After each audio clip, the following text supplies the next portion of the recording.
안녕하세요. 안녕하세요. 로우 타일러고요. 스냅입니다. 목요일입니다. 네. 제가 한 달에 이제 한 번씩 주제를 바꿔가면서 하고 있는데요. 이번은 금융의 역사. 네.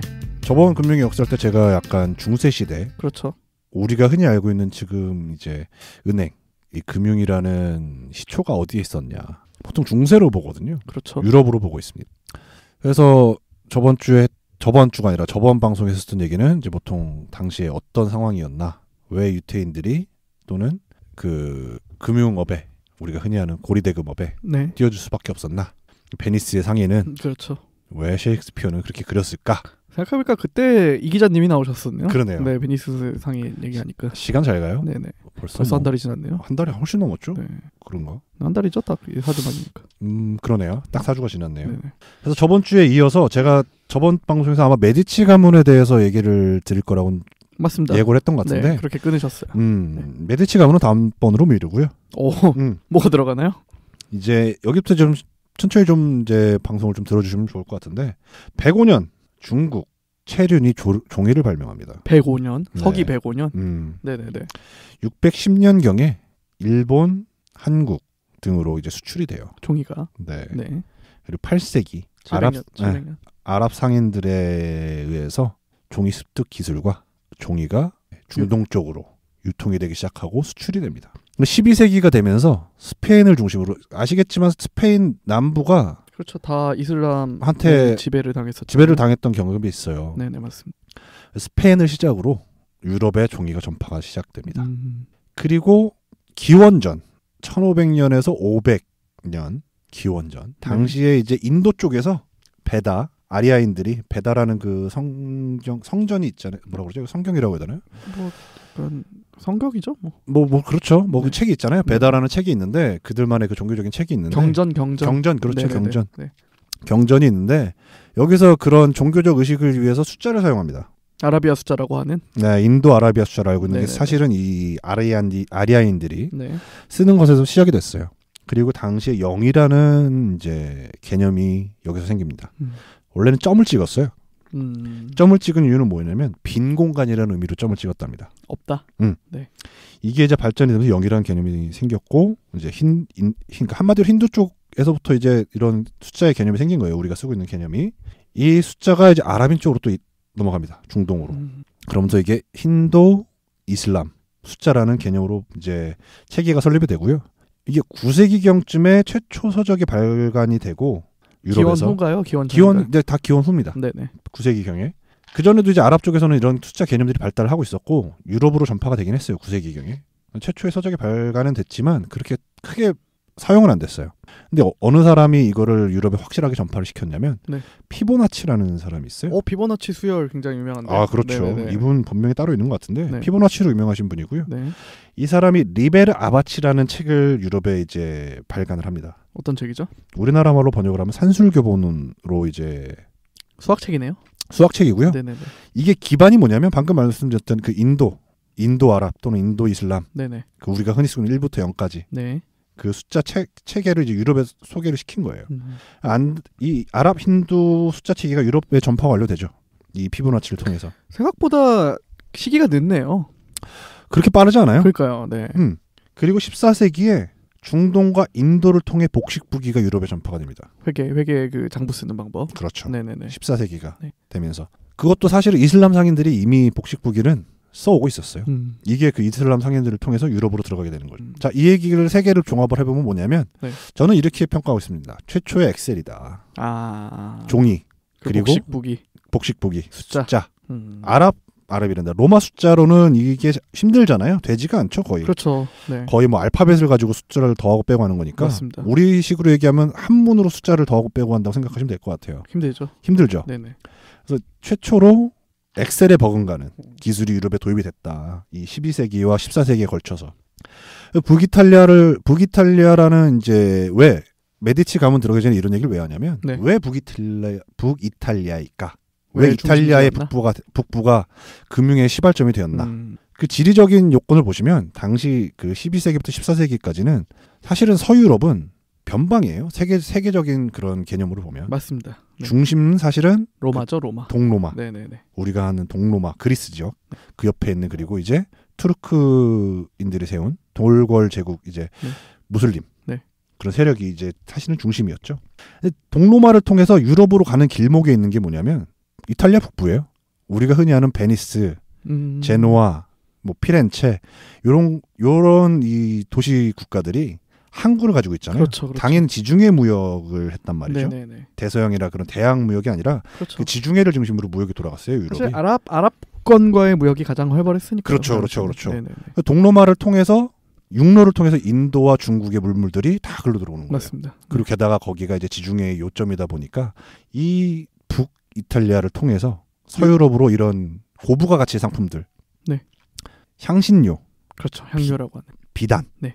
뭐 이런 종이도 들어왔나요? 종이도 들어왔죠. 네. 종이는 들어왔겠지만 사실은 이제 유럽에서 생산이 가능했으니까 요런 이제 북이탈리아 상인들이 이제 발전을 하게 돼요.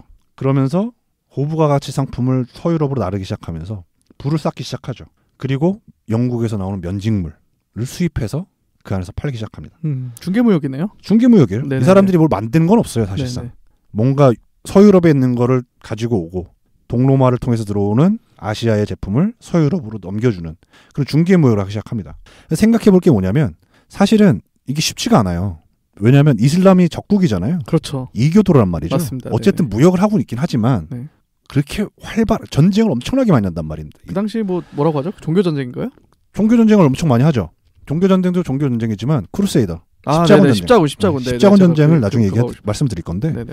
12세기면은 14세기에 이제 이게 활로가 개척이 되는 이유가 뭐냐면 1200년도에부터 아주 어마어마한 사건이 발생합니다. 뭐가 발생을 하냐면 몽골? 그렇죠.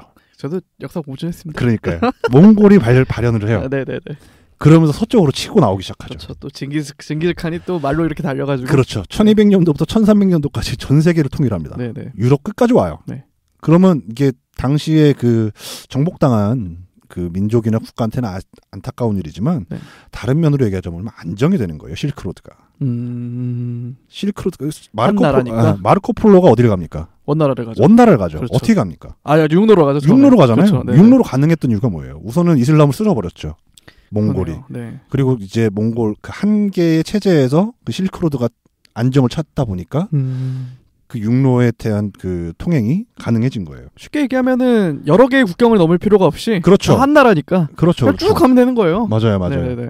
그러다 보니까 이제 대량으로 더 들어오겠죠. 그 실크로드를 통해서. 그리고 아까도 말씀드렸지만 서유럽에서 그렇게 생산되는 게 얼마 없어요. 맞아요. 그 당시는 뭐 그냥 뭐 척박한 농지죠. 다 대부분이. 네. 뭐 공업이라고 해봐야 크게 없어요. 네.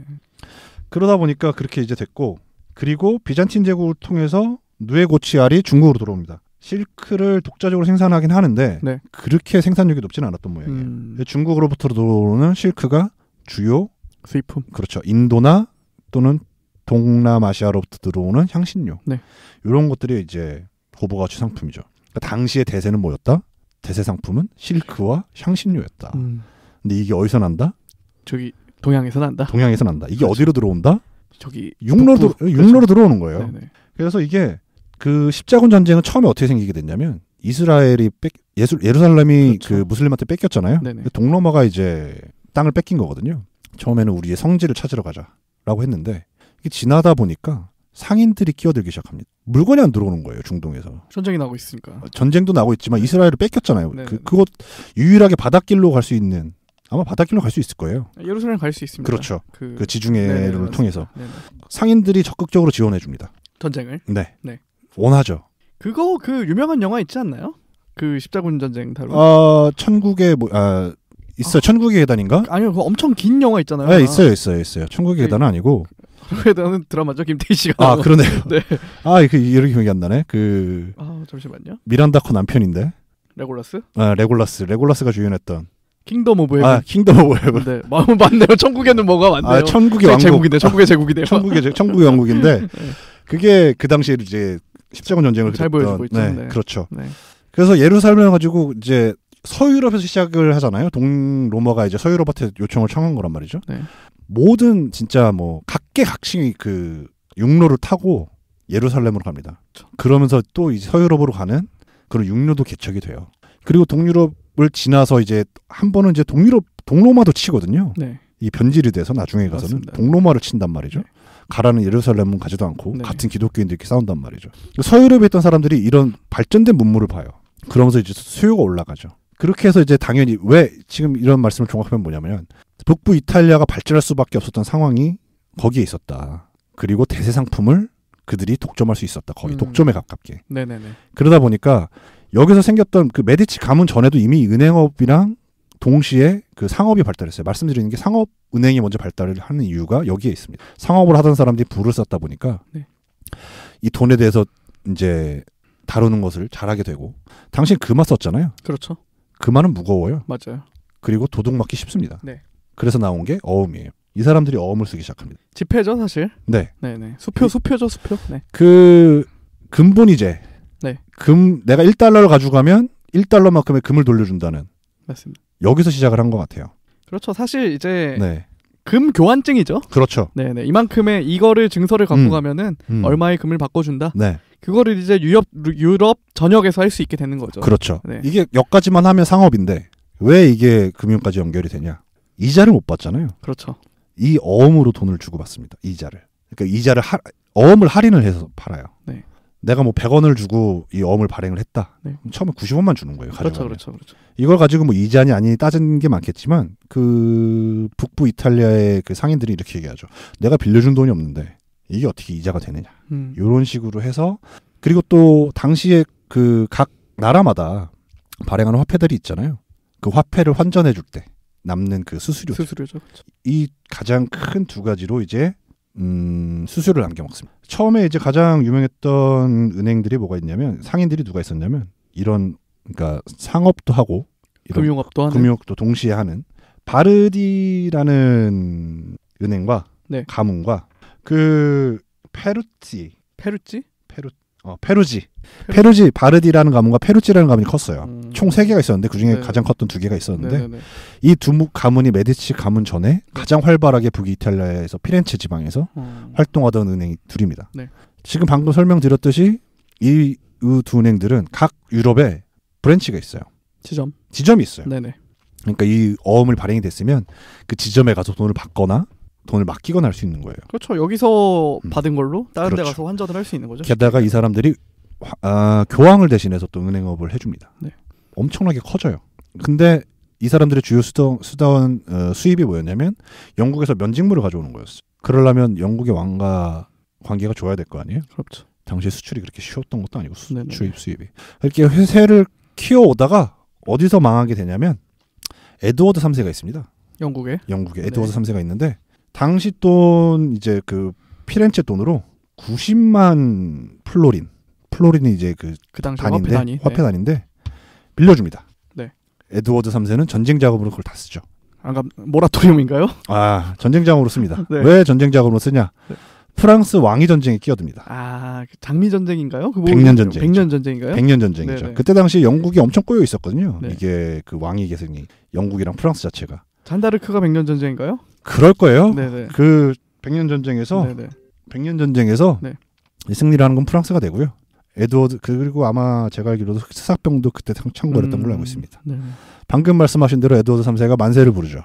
안 갚아도 되겠다. 못 준다. 배째라. 전쟁을 이겼어야 네. 뭔가 거기서 나온 돈으로 갚아야 되는데 왕이잖아요. 네. 왕이 만세를 불렀는데 뭐 가서 뭐 어떻게 할 겁니까? 금융위기죠. 네. 첫 번째 금융위기가 옵니다. 그러네요. 이거를 주로 빌려줬던 건 바르디 가문이었고요. 폭삭 망했겠네요. 혼자 못 빌려주니까 페루치까지 끌어들여서 같이 빌려준 거예요. 그러면서 이제 쇠락기를 걷죠. 네. 금융위기를 겪으면서 이 가장 컸던 이 세계의 금융과 상업의 그 전성기를 이뤘던 이 세 가문이 저물고요. 그 다음에 등장하는 게 이제 메디치 가문입니다.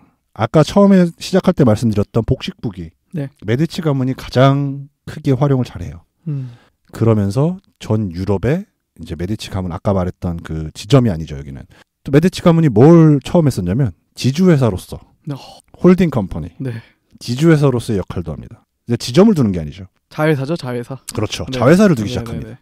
그러면서 이제 북부 이탈리아의 르네상스의 약간 돈줄이 되죠. 그래서 그 옛날에 레오나르도 다빈치, 그렇죠. 미켈란젤로 이런 약간 위인전 읽어보면은 그렇죠. 메디치 가문이 꼭 등장하거든요. 안 나올 수가 없죠. 그렇죠. 네네. 그렇게 이제 이런 시대 환경이 있었다. 그 대세 상품은 뭐였느냐 그 당시에.